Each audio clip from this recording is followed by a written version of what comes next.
चलो, last class में लोग अल्डिहाइड एंड कीटोन यानी कार्बोनाइल ग्रुप का रिएक्शन वो स्टार्ट कर चुके थे और लास्ट क्लास में लोग कवर कर रहे थे reaction with NH2 jet type derivatives. ठीक है, यानी आपका अगर कार्बोनाइल ग्रुप होगा उसमें अगर NH2 जेट डालते हैं तो हम लोग क्या पढ़ चुके हैं कि आपको क्या करना, सिंपली क्या करना है, यहाँ से O लेना है यहाँ का और यहाँ का 2 H निकाल लेना है, यहाँ का 2 H निकाल लेना है। ठीक है, इसको ऐसा हम लिख सकते हैं और बेटर तरीके से यहाँ डबल जो आपका कार्बोनाइल ग्रुप होगा पर NH2 का 2H यहाँ दिखा दो, जेड यहाँ दिखा दो। ठीक है, तो इसको आप निकाल के आप ऐसा बना सकते हो, यानी आप इस तरीके से सोच सकते हो। ठीक है, यहाँ पे जेड वेरी कर सकता है, यहाँ पे जेड वेरी कर सकता है। तो जेड क्या क्या हो सकता है तो हम बता चुके थे ऑलरेडी आपको लास्ट क्लास में। इसमें जो जेड था, जेड जो है वो OH हो सकता है, NH2 हो सकता है, NHCO NH2 हो सकता है और NH फिनाइल रिंग उसके ऑर्थो पैरा पे नाइट्रो ग्रुप हो सकता है। तो इतना सारा पॉसिबिलिटी था, उसके अकॉर्डिंग इनका अलग अलग नाम दिया हुआ है। ठीक, तो ये हम लोग लास्ट क्लास में कवर कर चुके हैं। तो आज के क्लास में लोग कवर करने वाले हैं तो पहला टॉपिक आज के क्लास का रहने वाला है वो है साइनोहाइड्रिन फॉर्मेशन। क्या है? Cyanohydrin formation.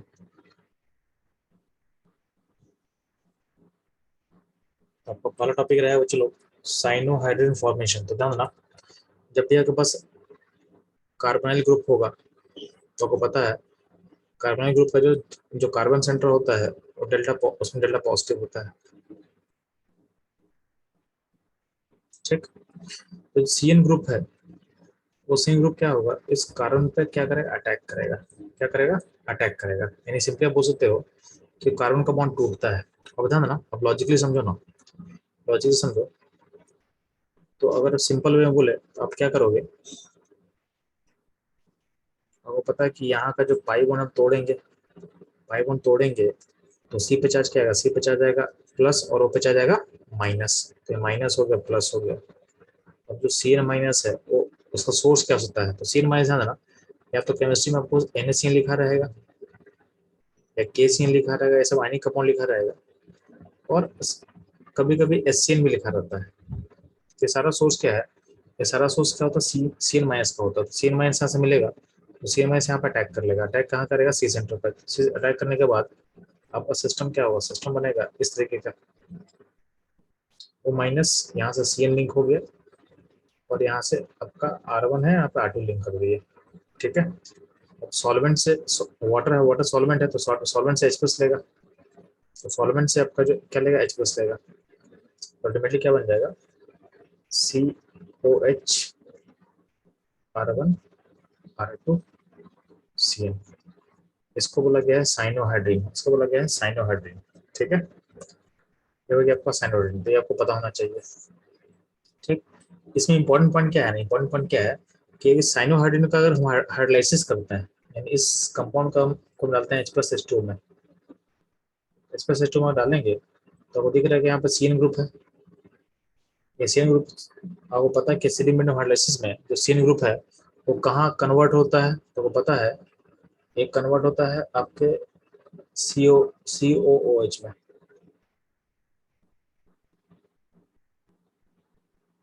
तो कन्वर्ट होगा आपके COOH में। ठीक है, यहाँ पे ये हो गया अल्फा पोजिशन। तो कभी कभी क्या होता है ना, कभी कभी केमिस्ट्री में अगर आपको दिख रहा है कि एसिड के अल्फा पोजिशन में, यानी अल्फा हाइड्रोक्सी एसिड, क्या है, अल्फा हाइड्रोक्सी एसिड्स अगर आपको दिख रहा है तो कहीं ना कहीं इसका फॉर्मेशन साइनोहाइड्रिन के थ्रू हुआ होगा। तो केमिस्ट्री में आपको दिख रहा है कि आपका अल्फा हाइड्रोक्सी एसिड फॉर्म किया हुआ है, यानी एसिड के अल्फा पोजीशन पे अगर OH ग्रुप आपको दिख रहा है, इसका मतलब कहीं ना कहीं साइनोहाइड्रिन के प्रोसेस के थ्रू फॉर्म किया होता है। तो आपको हिंट मिल जाता है। ठीक है, तो एक बेसिक प्रोसेस है जो कि ऊपर में भी समझाया हुआ है। ठीक, ये ध्यान देना। अब ध्यान देना, इसमें जो की पॉइंट्स है, इसमें कुछ की पॉइंट्स हम ऐड करना चाहते हैं आपके लिए। तो इसमें थोड़ा सा ये तो हो गया सिंपल चीज। इसमें अगर हम स्टीरियोकेमिस्ट्री अप्लाई कर दे तो उसमें क्या सोचना होगा, ध्यान सुनिए। तो होता क्या है,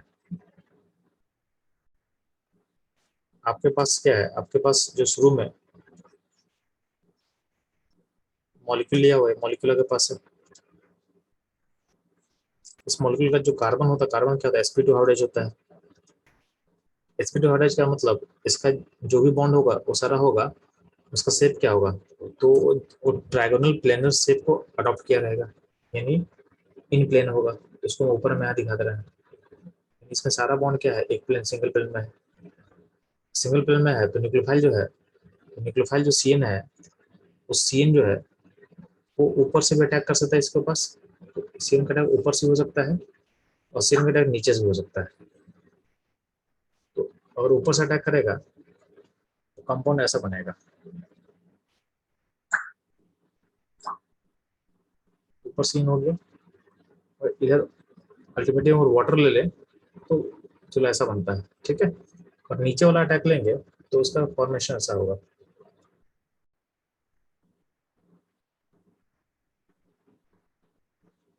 ठीक है। ऊपर से अटैक होने के बाद क्या होता है, थोड़ा सा, ठीक है, तो नीचे अटैक हो रहा है, ठीक। तो बोला क्या गया है, बोला क्या गया है कि अगर अगर if R1 and R2 are different, अगर ये डिफरेंट होगा, अगर आप R1 R2 पर डिफरेंट है, तो होता क्या है कि यहाँ जो कार्बन है इसमें जो वैलेंसी है, तो यहाँ पे देखो चार ग्रुप अटैच है, एक CN है, एक O माइनस है, एक कार्बन R2 है, तो चारों अलग अलग है।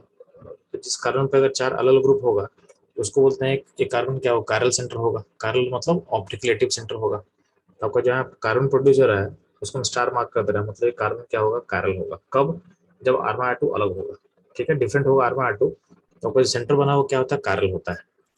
बट ध्यान देना, एक यानी ऊपर का कंपाउंड कायरल है यानी ऑप्टिकली एक्टिव है, और नीचे जो बना है नीचे का भी कंपाउंड क्या है, कायरल होगा, और ये भी क्या होगा, ऑप्टिकली एक्टिव होगा। ध्यान देना, ये दोनों क्या है, दोनों आपस में देखोगे तो मिरर इमेज की तरह है, यानी ये जो दो कंपाउंड, इस कंपाउंड को हम ए बोल दें, इस कंपाउंड को हम बी बोल दें, तो ए और बी क्या होता है, एक मिरर इमेज की तरह होता है। यानी दोनों को फॉर्म करने का चांस कितना है, तो दोनों को फॉर्म करने का जो प्रोबेबिलिटी है वो 50-50% है, 50% ए बनेगा और 50% क्या होगा, बी बनेगा। तो दोनों इक्वल अमाउंट बन रहा है, और दोनों क्या है, एक दूसरे का क्या मिरर इमेज है, दोनों कारल है। कारल कब होगा, जब R1 R2 अलग अलग होता है, तो इसको बोलते हैं। तो जब भी कायरल, अगर मान लेते हैं कि ऑप्टिकली एक्टिव मॉलिक्यूल का अगर मिरर इमेज भी साथ में प्रोड्यूस हो जाता है और दोनों का अमाउंट इक्वल इक्वल बनता है, उसको हम बोलते हैं रैस्मिक मिक्सचर। क्या बोलते हैं, रैस्मिक मिक्सचर। सिंपल सा बात होता है, मिरर इमेज जो होता है ना, मिरर इमेज यानी ए और बी आपस में मिरर इमेज है और दोनों कायरल है, उसको बोला गया है, आपस में रिलेशन बोला गया है, ए और बी क्या है, इनैंसियोमर होता है। क्या होता है, इनैंसियोमर, एन बी आर, इन एंसियोमर्स, ठीक है। मिरर इमेज है ए और बी एक दूसरे का, तो ए और बी का रिलेशन होता है एनएंशियोमर का। और चूंकि दोनों का अमाउंट अगर इक्वल होता है, ठीक है, इक्वल अमाउंट जब होता है उसको बोलते हैं रैस्मिक मिक्सचर। क्या बोलते हैं, रैस्मिक मिक्सचर, ठीक है। तो 50% यहाँ वैसे बोल सकते हैं,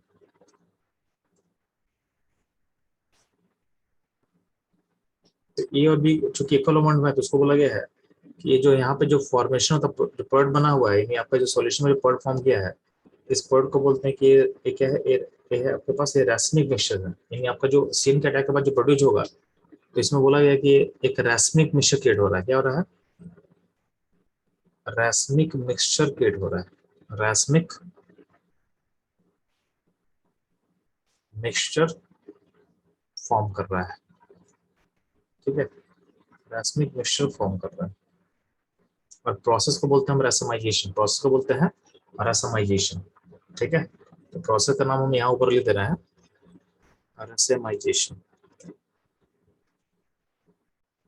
तो हाइड्रोसाइनाइड फॉर्मेशन में, यानी सिंपल सा बात है ना, ये जो हम बात कर रहे हैं ना, ये बात जो कर रहे हैं, ये किसी भी न्यूक्लियोफिलिक अटैक के लिए फिजिबल होगा। यानी बोलना क्या चला आपको, जब भी जब भी आपका कार्बोनिक ग्रुप होगा, यानी जब भी आपके पास कार्बोनिक ग्रुप है और आपका R1 R2 अलग अलग है, डिफरेंट है, सेम नहीं है, तो चूंकि न्यूक्लियोफाइल जो है,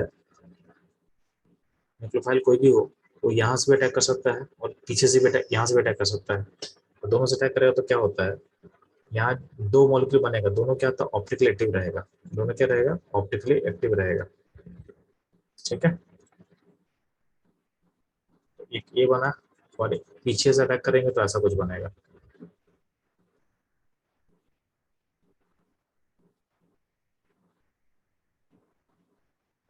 ठीक है, तो पीछे से अटैक करें तो कुछ ऐसा बनेगा। तो बोला गया क्या है, ए और जब भी आपका कार्बन ग्रुप में, कार्बन ग्रुप मानते हैं, जब भी आपका कार्बन ग्रुप में न्यूक्लियोफाइल का अटैक होगा और आपका कार्बन एटो डिफरेंट होगा,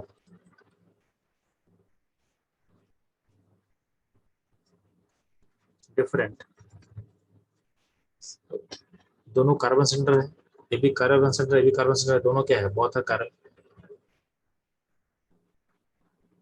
बहुत आर, कार्बन का मतलब क्या होगा, ऑप्टिकली एक्टिव, कार्बन का मतलब क्या होता है, दोनों क्या होता है, ऑप्टिकली एक्टिव होगा, लेकिन दोनों आपस में क्या है, मिरर इमेज है, दोनों के आपस में क्या है, मिरर इमेज है। ठीक है, तो ऑप्टिकली एक्टिव है, और दोनों ए एंड बी आर क्या है, इनएंशियोमर है, A and B are mirror image of each other.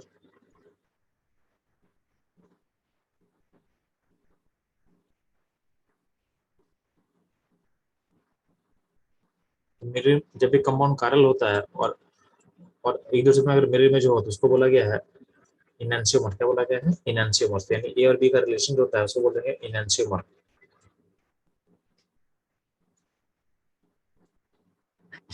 अब ध्यान देना, दोनों के बनने का चांस कितना था, तो 50% ए बनेगा और 50% क्या होगा, बी बनेगा। तो इक्वल अमाउंट ऑफ अगर दोनों का बनता है तो उसमें उसको बोलते हैं रेसमी मिक्सचर, यानी जब भी आपके कार्बन ग्रुप पे अटैक होगा न्यूक्लियोफाइल का और कार्बन एटो डिफरेंट होगा, तो जो प्रोडक्ट होगा उसको बोलते हैं हम रेसमी मिक्सचर। क्या बोलते हैं, रेसमिक मिक्सचर। ये पूरा पर्ट बना हुआ है, इसके लिए हम एक टर्म यूज करेंगे, रेसमिक मिक्सचर, और इस प्रोसेस को बोलते हैं रेसमाइजेशन प्रोसेस।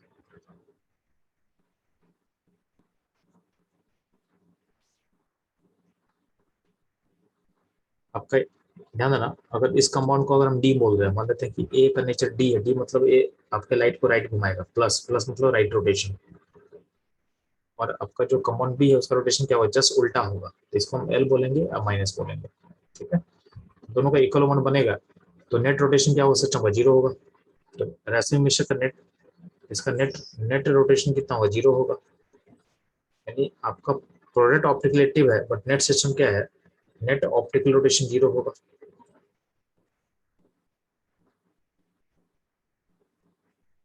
तो सिस्टम क्या होगा, ऑप्टिकली इनएक्टिव, यानी ओवरऑल सिस्टम होगा ऑप्टिकली इनएक्टिव, क्योंकि नेट रोटेशन क्या हो जाएगी, जीरो हो जाएगा जितना, क्योंकि दोनों का इक्वल ओवन बना हुआ है, तो जितना ए राइट घुमाएगा उतना ही बी लेफ्ट घुमा देगा, तो नेट रोटेशन क्या होगा, जीरो होगा।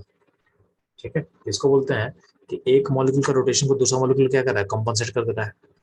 आपके एक मॉलिक्यूल के रोटेशन को दूसरा मॉलिक्यूल क्या कर रहा है, कंपनसेट कर रहा है, तो नेट ऑप्टिकल रोटेशन जीरो होगा। ठीक है, due to external compensation, due to external compensation. फिर थोड़ा सा स्टीरियोकेमिस्ट्री का डिस्कशन करना था जो मैं कर चुका हूँ आपसे। ठीक है, तो अगर न्यूक्लियोफिलिक अटैक अगर कार्बोनिल ग्रुप पे होने वाला है तो अगर ऐसा बनेगा तो ऐसा हम बोलेंगे। ठीक है, तो ये थोड़ा सा इन्फॉर्मेशन आपको जो हमें सेट करना है, तो यहाँ ध्यान देना।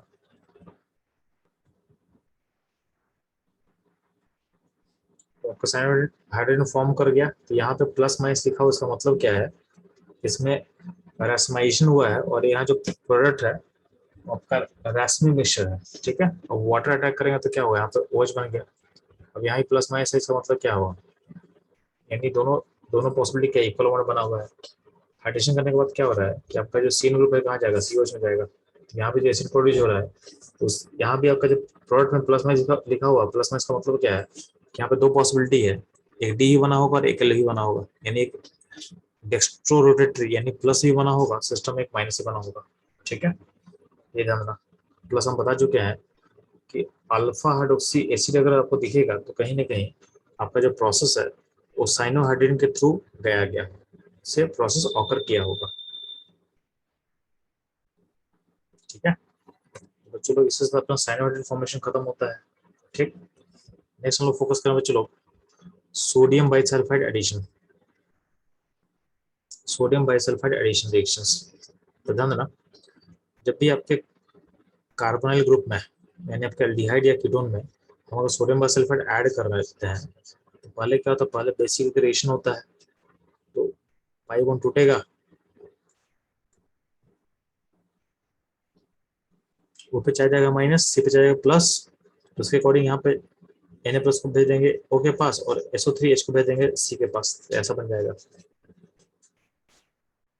ठीक है, तो यहाँ भी क्या होगा, यहाँ भी प्लस माइनस होगा, बता चुके हैं कोई भी न्यूक्लियोफाइल अटैक करेगा कार्बोनिल ग्रुप में तो प्लस माइनस फॉर्म करता है, मतलब क्या होगा, डेक्स्ट्रो लिवो लिवो दोनों फॉर्म करता है। और आपका नेट नेट सिस्टम क्या होता है, नेट सिस्टम क्या होगा, रैस्मिक मिक्सचर फॉर्म करेगा, रैस्मिक मिक्सचर फॉर्म करेगा। ठीक है, अब ध्यान ना, ऊपर Na और यहाँ पे SO3H जोड़ने के बाद होता क्या है कि आपको पता है कि SO3H का तो H होता है एसिडिक होता है,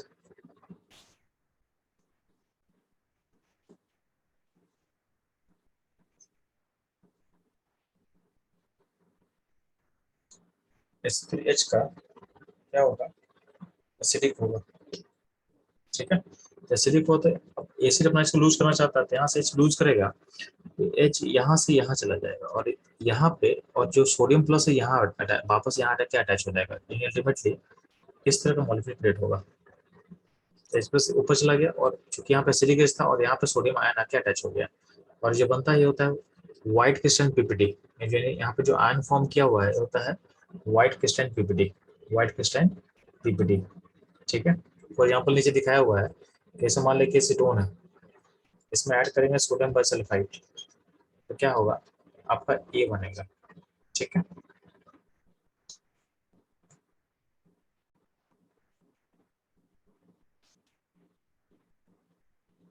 इस ए में जो एच है वो यहाँ मूव करेगा, सोडियम नीचे आएगा, सोडियम नीचे आएगा,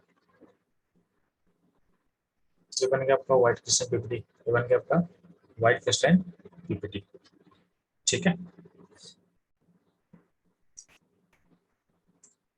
सिमिलरली क्या होता है कि जो पीपीटी है, इसमें इंपॉर्टेंट पॉइंट मैं बता रहा हूँ आपको, जो व्हाइट क्रिस्टल पीपीटी है ना, इसको अगर तुम हाइड्रोलाइसिस करोगे ना, हाइड्रोलाइसिस मतलब अगर इसमें इसको तुम H प्लस H2 से ट्रीट करोगे तो वापस अपने ओरिजिनल कार्बन कंपाउंड को दे देगा वापस, यानी यहाँ पे अगर हम ट्रीट करते हैं इससे H प्लस H2O से, तो क्या होगा, आपका वापस एक जो कार्बन ग्रुप है वो फॉर्म कर जाएगा, यानी वापस से अपने ओरिजिनल अल्डिहाइड कीटोन में कन्वर्ट कर जाता है। तो यहाँ समझाया हुआ है कि बी जो पीपीटी बना है उसको अगर हम ट्रीट करेंगे, हाइड्रोलाइसिस करेंगे तो वापस ये कहाँ जाएगा, तो वापस आ जाएगा अपने एसीटोन पे, यानी यहाँ वापस सी क्या होगा, एसीटोन फॉर्म कर जाएगा। ठीक है, तो ये एक इम्पॉर्टेंट टेस्टिंग मेथड है अल्डिहाइड कीटोन का। ठीक है, और ये रिएक्शन हम लोग अप्लाई कहाँ करते हो, विधान सुनो आप लोग, इसका एप्लीकेशन कहाँ किया गया है, इसका एप्लीकेशन यहाँ होता है, जैसे मान ले। ठीक है, ठीक है, और एप्लीकेशन से पहले की और चीज इंपॉर्टेंट पॉइंट आपको नोट करना है कि अगर आपका जो कार्बोनिल ग्रुप है उसमें बड़ा बड़ा ग्रुप अटैच है, मान लेते हैं अगर आपका जो कार्बोनिल ग्रुप है उसमें काफी बड़ा बड़ा ग्रुप अगर ऑलरेडी अटैच है, जैसे यहाँ पर देखो पीएच लगा हुआ है और यहाँ पे CO लगा हुआ है, यहाँ पे 3 अल्काइल ग्रुप लगा हुआ है, उस केस में हमारे पास कीटोन है। ठीक है, तो इस केस में क्या होता है, अगर यानी हिंड्रेंस बहुत ज्यादा होगा तो सोडियम बाइसल्फाइड एडिशन रिएक्शन नहीं ऑकर करता है, तो no reaction due to steric crowding, no reaction due to steric crowding. ठीक है, ये धंधा। अब इसका एप्लीकेशन क्या क्या है, तो चलो ध्यान सुनना, इसका एप्लीकेशन होता है, इसका एप्लीकेशन होता है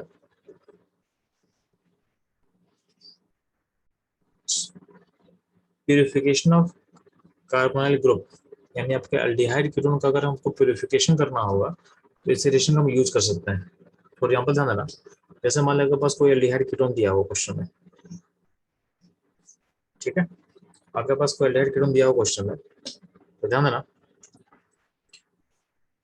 यहाँ पे इस एल्डिहाइड कीटोन के साथ एक आई मतलब इम्प्यूरिटी है। तो अब हम इम्प्यूरिटी अलग कैसे करेंगे, तो जो इम्प्यूरिटी है हमें जूम कर रहे हैं, इम्प्यूरिटी जो वाटर सोल्यूबल क्या होगा, वाटर सोल्यूबल होगा इम्प्यूरिटी। तो पहले स्टेप हम क्या करते हैं कि हम सोडियम बाइसल्फाइड ऐड करते हैं, तो ऐड करेंगे तो क्या होगा, क्या इस पर आपके कार्बोनिल ग्रुप पे अटैक करेगा और वहां पे उसको बना देगा, पीपीटी में कन्वर्ट कर देगा। इम्प्यूरिटी क्या वाटर वाटर सोल्यूबल है, इम्प्यूरिटी क्या वाटर सोल्यूबल है, तो फिल्टर करो, तो फिल्टर करोगे तो क्या होगा, फिल्टर के ऊपर में पीपीटी मिल जाएगा आपको, और फिल्ट्रेट में चला जाएगा आपका इम्प्यूरिटी, यानी अंदर चला जाएगा इम्प्यूरिटी। अब पीपीटी को आप अलग कर लो, पीपीटी को हाइड्रोलाइसिस कर दो, हाइड्रोलाइसिस कर दोगे तो आपका वापस जो ओरिजिनल कार्बोनिल ग्रुप है वो आपको मिल जाएगा वापस, और इसमें इम्प्यूरिटी नहीं है, यानी आपको प्योर फॉर्म मिलेगा, आपको प्योर फॉर्म मिलेगा। ठीक है, ये आपको प्योर फॉर्म में मिल जाएगा। ठीक है, ये रहा application of sodium bisulphide addition on carbonyl group. ठीक है,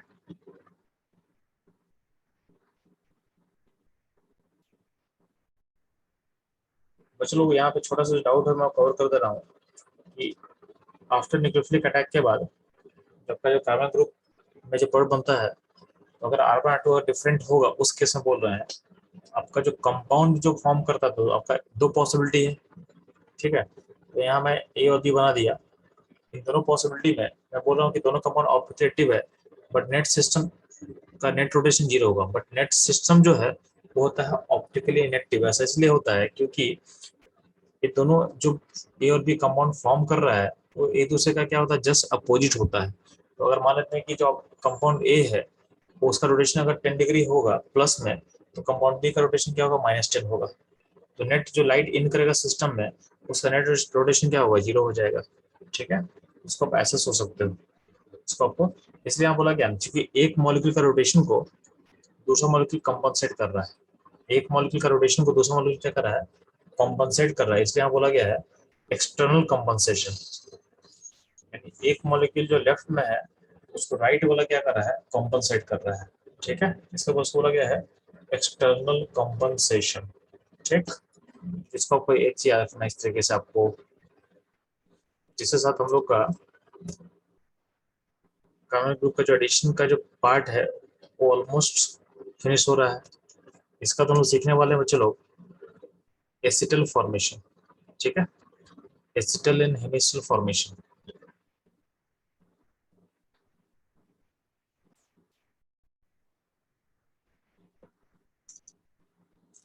ध्यान दें बच्चे लोग, एसिटल क्या होता है और हेमिस्टल क्या होता है पहले को समझना पड़ेगा, इनके फॉर्मेशन से पहले ये क्या होता है वो समझना पड़ेगा। ठीक है, ध्यान देना, अगर हम मानते हैं कि आपके पास कोई कार्बोनिल ग्रुप मौजूद है, ठीक है, उसमें आप अल्कोहल अटैक करवा रहे हैं, ठीक है, ROH अल्कोहल अटैक कर रहा है इन एसिडिक मीडियम, तो होता क्या है ना, इसका पहले हमको शॉर्टकट में बताता हूँ। शॉर्टकट शॉर्टकट में होता क्या है कि आपका जो कार्बोनिल ग्रुप है उसको पैसे लिख लो, और आपका जो अल्कोहल उसको पैसे लिख लो।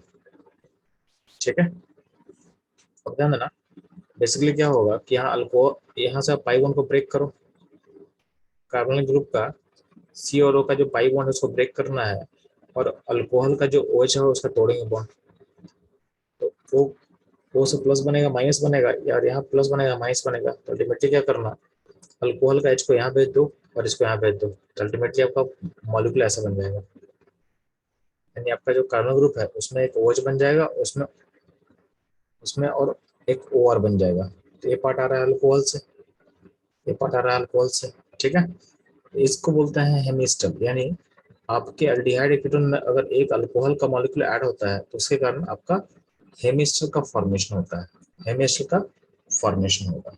ठीक है, इसको बोलते हैं हम लोग हेमिस्टर। अब ध्यान देना,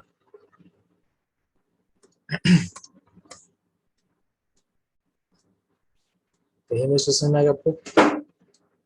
एस्टर किसको बोलते हैं, एस्टर कब बनता है, जब मान लेते हैं आपके पास कोई कार्बन ग्रुप है, तो मान लेते हैं कि R1 CO R2 एक कार्बन ग्रुप है, और अब दो अल्कोहल मॉलिक्यूल ले रहे हैं, दो अल्कोहल मॉलिक्यूल, तो मान लेते हैं कि एक ले रहा है ROH, एक और हम ROH ले रहे हैं।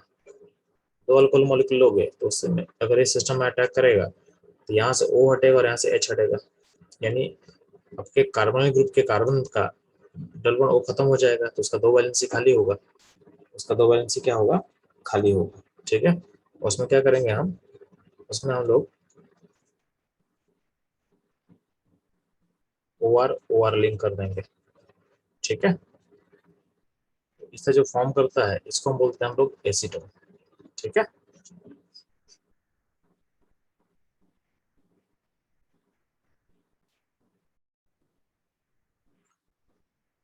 तो चलो आप लोग हेमिस्टर किसको बोलते हैं, हेस्टर किसको बोलते हैं समझ में आ चुका है, उसका फॉर्मेशन आप लोग समझ में आ चुका है, और उसका शॉर्टकट मैं आपको समझा चुका हूँ। ठीक है, तो चलते हैं बेसिक मैकेनिज्म पे। हेमिस्टर और एस्टर फॉर्मेशन के मैकेनिज्म क्या होता है वो भी ध्यान ध्यान से देखो। तो जब भी आपके पास क्या होता है, कोई भी कार्बोनिल ग्रुप होगा उसमें हम H+ पर से अटैक करेंगे तो क्या होता है, H+ जो होता है इस O के लोन पे क्या अटैक कर लेगा, तो यहाँ पे क्या बनेगा, यहाँ पे O+, यानी आपको O पे+ बनेगा, H बनेगा। ठीक है, अब ये फॉर्मेशन के बाद क्या होता है, ये बॉन्ड टूटेगा, ये बॉन्ड टूटेगा तो O का चार्ज प्लस खत्म हो जाएगा, जो प्लस चार्ज जो O पे है वो कहाँ जाएगा, उसी पे आ जाएगा, उसी पे जो प्लस है उसको उस पे ये जो O का लोन पे अटैक कर लेगा, अल्टीमेटली आपका सिस्टम ऐसा बन जाएगा। अब O पे+ है तो O पे+ हटाने के लिए क्या होता है, जो H+ है वो बॉन्ड अपना ब्रेक कर लेता है, तो ब्रेक कर लेगा तो अल्टीमेटली O का जो चार्ज है वो खत्म हो जाएगा, O का चार्ज खत्म होगा तो अल्टीमेटली सिस्टम में आपका ऐसा कंपाउंड बन जाएगा। ठीक है, यहाँ से H+ बाहर निकल गया, तो इसको बोला गया है हेमिस्टल। ये हो गया आपका हेमिस्टल, ये हो गया आपका हेमिस्टल। अब जो H+ जो बाहर निकला वो क्या होगा, इस उस पे वो इस O का लोन पे अटैक कर सकता है, इस O का लोन पे अटैक करेगा तो अल्टीमेटली क्या होगा, यहाँ पे वापस क्या होगा, वापस O पे चार्ज पॉजिटिव बन जाएगा। ठीक है, अब O पे चार्ज पॉजिटिव है तो O पे चार्ज पॉजिटिव हटाने के लिए कोई ना कोई बॉन्ड तोड़ेगा, क्योंकि O और H का बॉन्ड तुरंत बना हुआ है, O और H का बॉन्ड जस्ट इमीडिएट फॉर्म किया है, तो उसको अगर ब्रेक करेंगे तो रिएक्शन बैकवर्ड जाएगा। क्या होगा, रिएक्शन बैकवर्ड जाएगा, तो रिएक्शन को फॉरवर्ड करने के लिए अब क्या करोगे, O और C का बॉन्ड तोड़ लेंगे, इस O और C का बॉन्ड तोड़ेंगे, तो O और C का बॉन्ड तोड़ेंगे तो क्या होगा, अल्टीमेटली क्या होगा, C पे क्या बनेगा, पॉजिटिव बनेगा। ठीक है, C पॉजिटिव बनेगा तो ध्यान देना, अभी जो C पे पॉजिटिव बना है, ठीक है, ये होता है हाईली स्टेबल। स्टेबल इसलिए होता है क्योंकि यहाँ पे बगल में लोन पर है। अब ध्यान देना, केमिस्ट्री में जब भी cation form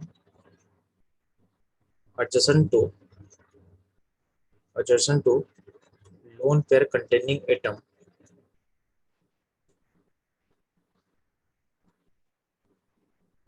cation form adjacent to lone pair containing atom, then it is very stable। ये ध्यान देना, जैसे मान लीजिए हम कोई कटायन बना दिया और कटायन के बगल में कोई एटम है जिस पे लोन पेयर है अगर मान लेते हैं, तो स्टेबल होता है। क्यों स्टेबल होता है, क्योंकि लोन पेयर जो है ना इसको रेजोनेंस करके इस पे आ सकता है। ठीक है, तो रेजोनेंस करके आएगा तो होता क्या है कि यहाँ पे इस कटायन का ऑक्टेट पूरा हो जाता है, इस कटायन का ऑक्टेट पूरा हो जाता है, यानी कटायन न्यूट्रलाइज हो गया और जो ए पे चार्ज पहुंचा उसमें उसका ऑक्टेट क्या होता है, पूरा होता है। तो ऐसा कटायन क्या होता है, ये कटायन वेरी स्टेबल होता है। क्या होता है, वेरी स्टेबल होता है। ठीक है, हमको दिख रहा है कि यहाँ जो कटायन फॉर्म किया सी पे उसके बगल में आपका ओ का लोन पेयर है, तो यहाँ पे रेजोनेंस हुआ तो ये कटायन क्या होगा, स्टेबल रहेगा। ठीक है, तो इसको आपको नोट कर लेना है कि स्टेबल होता है, यानी ओ के लोन पेयर के बगल में कटायन बना तो क्या होगा, स्टेबल होगा। अब ध्यान रखना, कटायन स्टेबल है लेकिन क्या है, कटायन को न्यूट्रल न्यूट्रल होना है। कटायन स्टेबल तभी क्या होगा, कटायन स्टेबल कटायन के रिस्पेक्ट में है ना, न्यूट्रल कंपाउंड हमेशा स्टेबल होता है। तो हर कटायन का मोटिव क्या होता है, यानी किसी भी चार्ज का मोटिव क्या होता है, खुद को न्यूट्रलाइज करना। तो ध्यान देना, सिस्टम में एक और अल्कोहल मॉलिक्यूल होगा, अगला अल्कोहल मॉलिक्यूल क्या होगा, अटैक जब करेगा ना तो फिर से एक कटायन पे अटैक कर लेगा सी पे, तो यहाँ पे फिर से बने क्या बनेगा, O पे चार्ज पॉजिटिव आ जाएगा और यहाँ पे H रहेगा, यहाँ पे R रहेगा। अब वो अपना चार्ज पॉजिटिव हटाने के लिए इस H को हटाएगा, इस H को हटाएगा, यहाँ से H हटेगा, H हटेगा तो यहाँ पे तो और H हटेगा तो यहाँ पे चार्ज न्यूट्रल हो गया, यहाँ पे चार्ज जीरो हो गया। ठीक है, सिस्टम में ये बन गया आपका एसिटल और यहाँ पे H प्लस बाहर चला गया। पूरे सिस्टम में H प्लस क्या था, कैटलिस्ट था, तो कैटलिस्ट आपका रिएक्शन को स्टार्ट किया और जब रिएक्शन खत्म हो रहा है तो कैटलिस्ट क्या हो रहा है, बाहर भी चला जा रहा है। ठीक है, तो ये हो गया हेमिस्टल एस्टल फॉर्मेशन का मैकेनिज्म। ठीक है,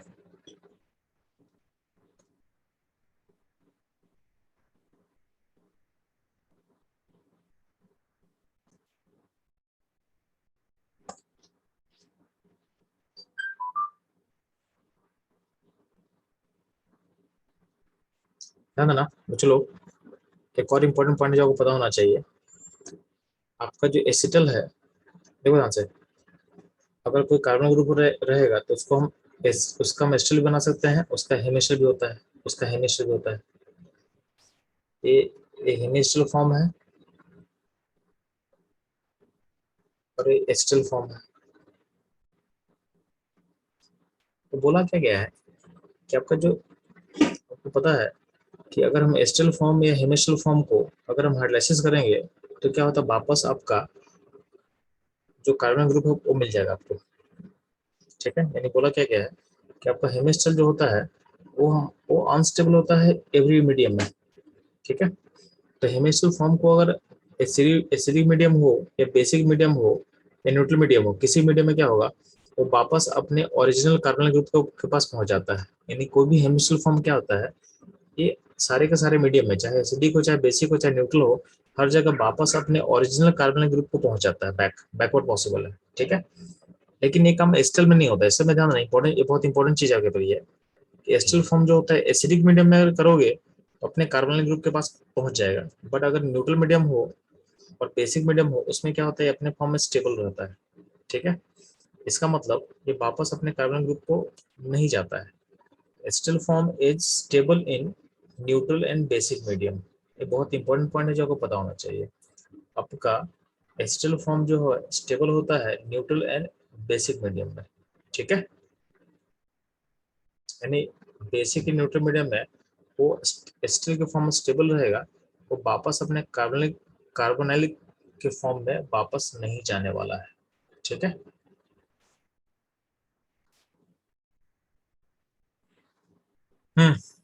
तो चलो यहाँ तक वो क्लियर हो चुका है, तो हम आगे मूव कर रहे हैं। तो अगला पॉइंट जिस पे ऑलरेडी क्वेश्चन आ चुका है आपके जेई में, नीट में, तो ध्यान देना। Acetal formation, acetal formation through through diol. ठीक है, थ्रू डायोल, यानी अगर आपका जो अल्कोहल है उसमें एक ही मॉलिक्यूल में दो अल्कोहल होगा तो कैसे काम करेंगे, अगर एक ही मॉलिक्यूल में अगर दो OH होगा तो कैसे काम करेंगे। डायोल का मतलब होता है एक ही मॉलिक्यूल में दो अल्कोहल।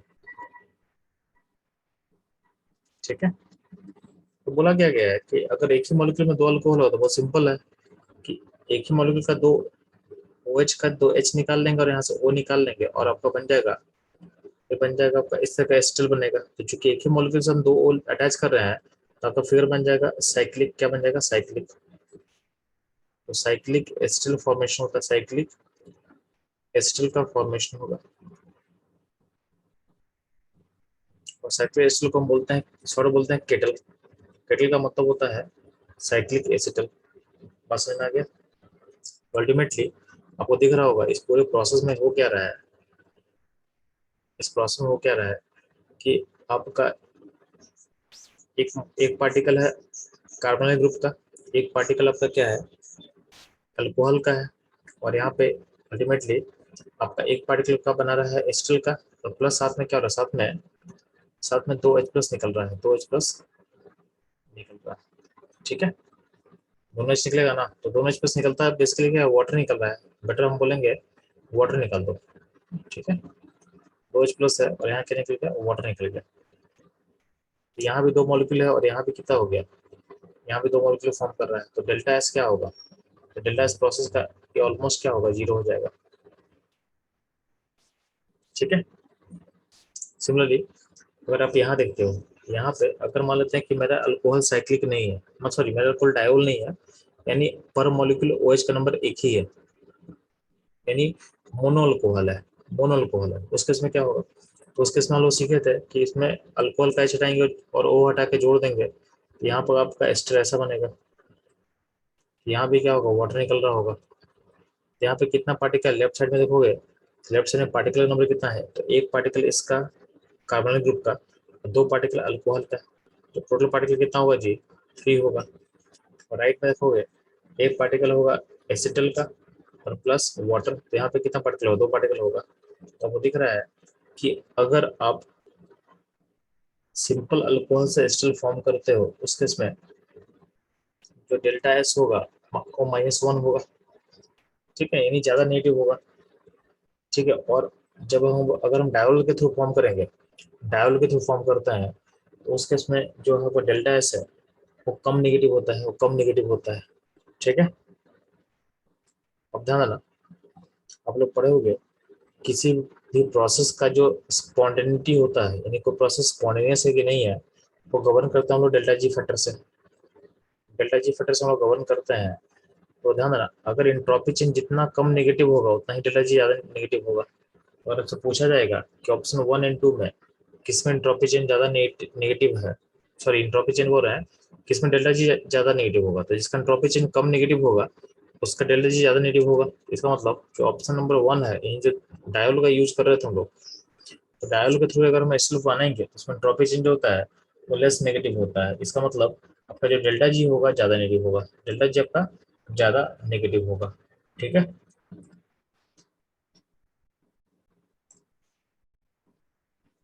तो ये बोला गया है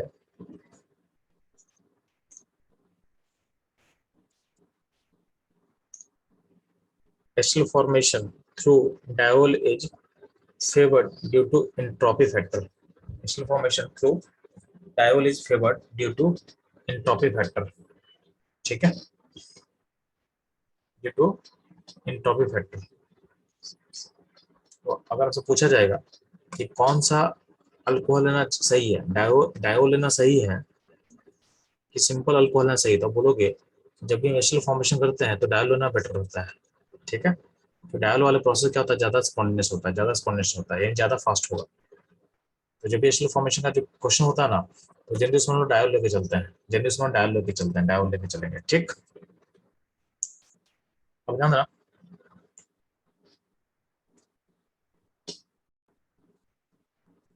तो हम लोग बात कर चुके हैं कि ester formation through diol is more spontaneous due to entropy factor. अब ध्यान देना, इसमें जो कुछ पॉइंट जो आपको याद रखना है, कि आपको यहाँ दिख रहा होगा कि अगर हम डायोल लेके अगर हम एस्टर फॉर्म करते हैं, इसमें एस्टर बनता है साइक्लिक, ये हो गया साइक्लिक, ठीक है। और साइक्लिक एस्टर को हम बोलते हैं केटल। तो आप यहाँ पर रिंग का सही याद रखना, अगर साइक्लिक कोई कंपाउंड बन रहा है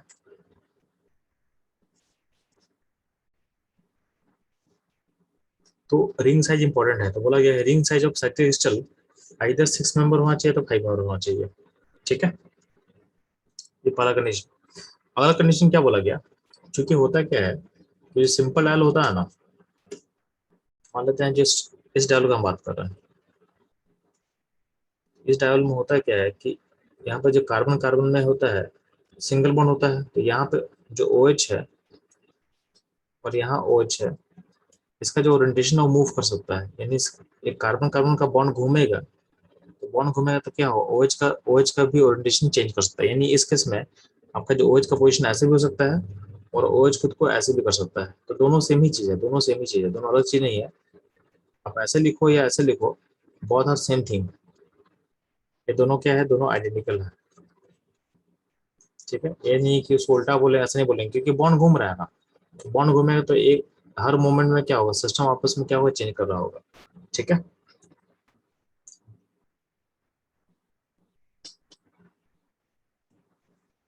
लेकिन ध्यान देना, अगर मान लेते हैं कि बॉन्ड का रोटेशन,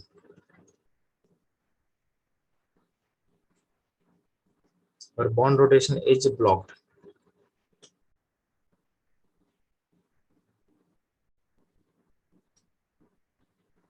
अगर बॉन्ड रोटेशन क्या होगा, ब्लॉक्ड होगा,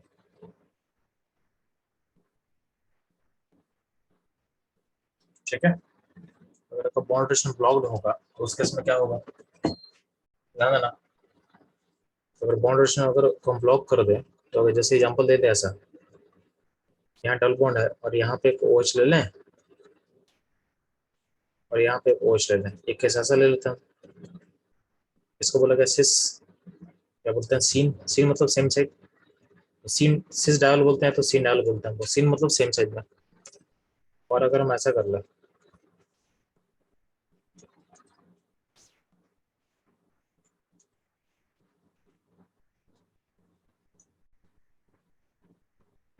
इसको बोलते हैं हम लोग ट्रांस या फिर एंटी डायोल, सीन एसिस डायोल या एंटी डायोल। अब ध्यान रखना, इसमें रोटेशन अलाउड नहीं होता, इसमें रोटेशन अलाउड नहीं है, मतलब क्या है, आपका जो OH का ओरिएंटेशन फिक्स है, इधर है तो इधर ही रहेगा और इधर है तो इधर ही रहेगा, इसमें रोटेशन अलाउड नहीं है, रोटेशन ब्लॉक्ड है। इसमें ये और ये डिफरेंट चीज है, सिस या सीन डायोल अलग होता है और ट्रांस या एंटी डायोल अलग होता है, दोनों को आप सेम नहीं बोल पाओगे। इस केस में होता क्या है कि अगर आपको आपको एस्टिल बनाना होता है, अगर आपको एस्टिल बनाना है, तो आपको आपको जब ओ आप हटाते हो ना, तो ओ हटता है तो आपको ध्यान देना, आपका जो डायोल होना चाहिए, डायोल का जो OH होना चाहिए, तो दोनों सेम साइड होना चाहिए, सेम साइड में होना चाहिए। तो डायल का जो OH है उसका कॉन्फ़िगरेशन सेम होना चाहिए, तभी आपका वाटर निकलेगा। ठीक है। तो अगर मान लेते हैं कि अगर ऐसा कुछ रहेगा तो कोई दिक्कत नहीं है, तो अगर सेम नहीं भी है तो बॉन्ड घूम के सेम हो जाएगा, बॉन्ड घूम के क्या होगा, सेम हो जाएगा। बट अगर इधर का कहीं लोगे, इधर में जो ट्रांस डायोल है उसको नहीं लेना है। ट्रांस डायोल में क्या है, दोनों OH का ओरिएंटेशन अलग अलग है, तो कभी एक लाइन में आ ही नहीं पाएगा, एक लाइन में आ ही नहीं पाएगा। ठीक है। तो अगर मान लेते हैं कि आपके पास डायोल है और डायल में रोटेशन हिंडर्ड है, तो किस डायल को आप चूज करोगे, तो बोलोगे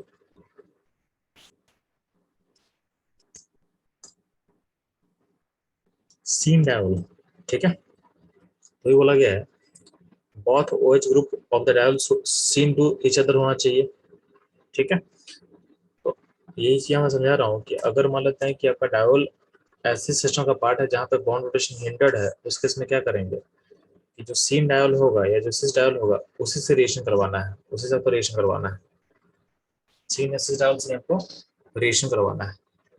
ठीक है। ये ध्यान रखना। तो यहाँ समझाया हुआ है कि if diol if diol is a part of open chain and ring size of cyclic still formation 5 or 6, then still formation is spontaneous। यानी आपका जो डायोल है उसके थ्रू अगर हम जो बना रहे हैं उसका रिंग साइज 5 6 होगा, तो रेशियो में कोई दिक्कत नहीं होगा, रेशियो में कोई दिक्कत नहीं होगा, रेशियो स्पॉन्टेनियस होगा। ठीक है। अब तो बोला गया, फिर बोला गया है open chain diol can rotate in acquire seen configuration, यानी जो हम वो बात कर रहे थे ना कि अगर ओपन चेन डायोल होगा तो इसमें क्या होता है, रोटेशन अलाउड होता है। ठीक है। तो रोटेशन करके खुद को आपस में क्या करेगा, अगर एंटी होगा भी ना तो एंटी होगा भी तो खुद को सीन में कन्वर्ट कर लेगा, खुद को सीन में कन्वर्ट कर लेगा। ठीक है। होता है ना साइक्लिक डायोल,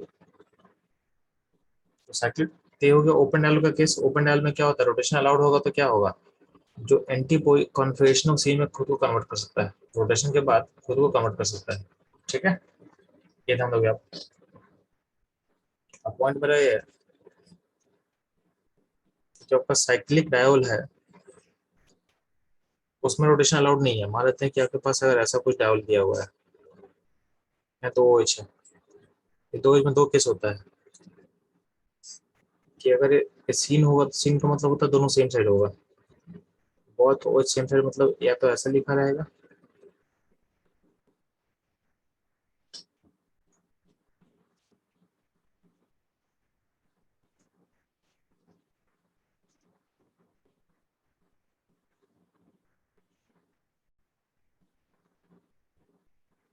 या तो ऐसे देगा। ठीक है। सॉरी, यहाँ पे भी आपको ऐसे ऐसे बनाना है, या तो दोनों पीछे होगा तो दोनों आगे होगा, इसको बोलते हैं सीन डायोल। ठीक है। सीन बोलते हैं या तो बोलेंगे सिस बोलेंगे। और अगर दोनों OH का ओरिएंटेशन अलग अलग होगा तो एक अगर आगे है, एक अगर आगे होगा पूछा क्या पीछे है, या उल्टा सोच लो, या उल्टा सोच लो, ऊपर वाला अगर आगे कर देंगे तो नीचे वाला क्या हो जाएगा, पीछे हो जाएगा।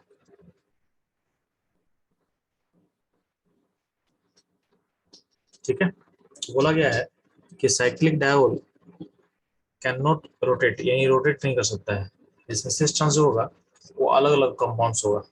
तो बोला गया है एस्टल फॉर्मेशन के लिए सिस डायोल ही हो सकता है, ट्रांस के थ्रू एस्टल एस्टल फॉर्मेशन पॉसिबल नहीं है। ठीक है, तो बोला गया है ट्रांस अगर डायल होगा तो acetal formation do not take place. ठीक है, अगर सिस डायल होगा तो उस केस में एस्टल फॉर्मेशन जो होता है वो ऑकर करेगा और स्पॉन्टेनियस भी होगा, वो ऑकर करेगा और स्पॉन्टेनियस भी होगा। ठीक है,